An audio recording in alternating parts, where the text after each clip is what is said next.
प्राचीन काल में एक नदी के किनारे बसा नगर व्यापार का केंद्र था।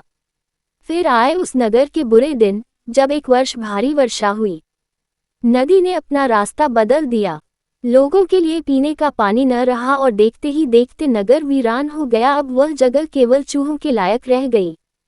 चारों ओर चूहे ही चूहे नजर आने लगे। चूहों का पूरा साम्राज्य ही स्थापित हो गया। चूहों के उस साम्राज्य का राजा बना मूषकराज चूहा। चूहों का भाग्य देखो, उनके बसने के बाद नगर के बाहर जमीन से एक पानी का स्रोत फूट पड़ा और वह एक बड़ा जलाशय बन गया। नगर से कुछ ही दूर एक घना जंगल था। जंगल में अनगिनत हाथी रहते थे।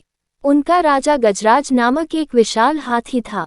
उस जंगल क्षेत्र में भयानक सूखा पड़ा। जीव जंतु पानी की तलाश में इधर उधर मारे मारे फिरने लगे। भारी भरकम शरीर वाले हाथियों की तो दुर्दशा हो गई। हाथियों के बच्चे प्यास से व्याकुल होकर चिल्लाने व दम तोड़ने लगे। गजराज खुद सूखे की समस्या से चिंतित था और हाथियों का कष्ट जानता था। एक दिन गजराज की मित्र चील ने आकर खबर दी कि खंडहर बने नगर के दूसरी ओर एक जलाशय है। गजराज ने सबको तुरंत उस जलाशय की ओर चलने का आदेश दिया। सैकड़ों हाथी प्यास बुझाने दौड़ते हुए चल पड़े। जलाशय तक पहुंचने के लिए उन्हें खंडहर बने नगर के बीच से गुजरना पड़ा। हाथियों के हजारों पैर चूहों को रौंदते हुए निकल गए।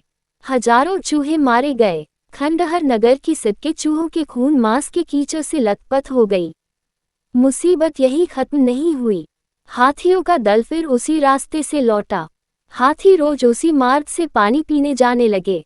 काफी सोचने विचारने के बाद मूषकराज के मंत्रियों ने कहा, महाराज, आपको ही जाकर गजराज से बात करनी चाहिए। वह दयालु हाथी हैं। मूषकराज हाथियों के वन में गया। एक बड़े पेड़ के नीचे गजराज खड़ा था। मूषकराज उसके सामने के बड़े पत्थर के ऊपर चढ़ा और गजराज को नमस्कार करके बोला। गजराज को मूषकराज का नमस्कार।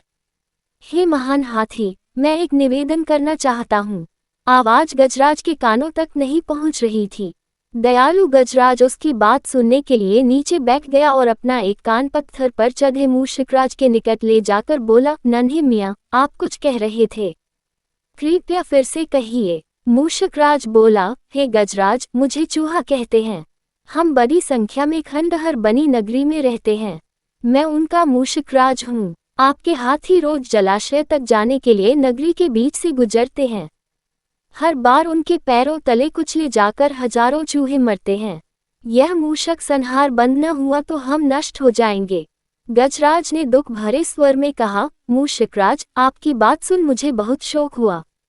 हमें ज्ञान ही नहीं था कि हम इतना अनर्थ कर रहे हैं। हम नया रास्ता ढूंढ लेंगे। मूषकराज कृतज्ञता भरे स्वर में बोला, गजराज, आपने मुझ जैसे छोटे जीव की बात ध्यान से सुनी। आपका धन्यवाद। गजराज, कभी हमारी जरूरत पड़े तो याद जरूर कीजिएगा। गजराज ने सोचा कि यह नन्हा जीव हमारे किसी काम क्या आएगा, सो उसने केवल मुस्कुराकर मूषकराज को विदा किया। कुछ दिन बाद डोसी देश के राजा ने सेना को मजबूत बनाने के लिए उसमें हाथी शामिल करने का निर्णय लिया। राजा के लोग हाथी पकड़ने आए। जंगल में आकर वे चुपचाप कई प्रकार के जाल बिछाकर चले जाते हैं। सैकड़ों हाथी पकड़ लिए गए। एक रात हाथियों के पके जाने से चिंतित गजराज जंगल में घूम रहे थे कि उनका पैर सूखी पत्तियों के नीचे छल से दबाकर रखे रस्सी के फंदे में फंस जाता है। जैसे ही गजराज ने पैर आगे बढ़ाया, रस्सा कस गया। रस्से का दूसरा सिरा एक पेड़ के मोटे तने से मजबूती से बंधा था।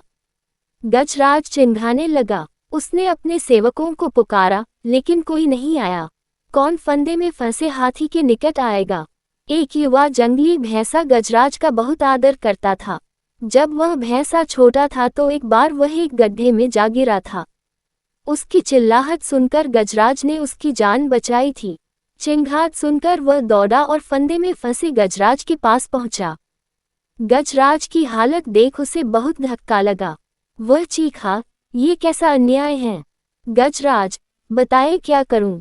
मैं आपको छुड़ाने के लिए अपनी जान भी दे सकता हूँ। गजराज बोले, बेटा, तुम बस दौड़कर खंडहर नगरी जाओ और चूहों के राजा मूषकराजा को सारा हाल बताना। उससे कहना कि मेरी सारी आस टूट चुकी है। भैंसा अपनी पूरी शक्ति से दौड़ा दौड़ा मूषकराज के पास गया और सारी बात बताई। मूषकराज तुरंत अपने 20-30 सैनिकों के साथ भैंसी की पीठ पर बैठा और वो शीघ्र ही गजराज के पास पहुंचे। चूहे भैंसे की पीठ पर से कूदकर फंदे की रस्सी कुतरने लगे। कुछ ही देर में फंदे की रस्सी कट गई व गजराज आजाद हो गए। सीखा, आपसी सद्भाव व प्रेम सदा एक दूसरे के कष्टों को हर लेते हैं।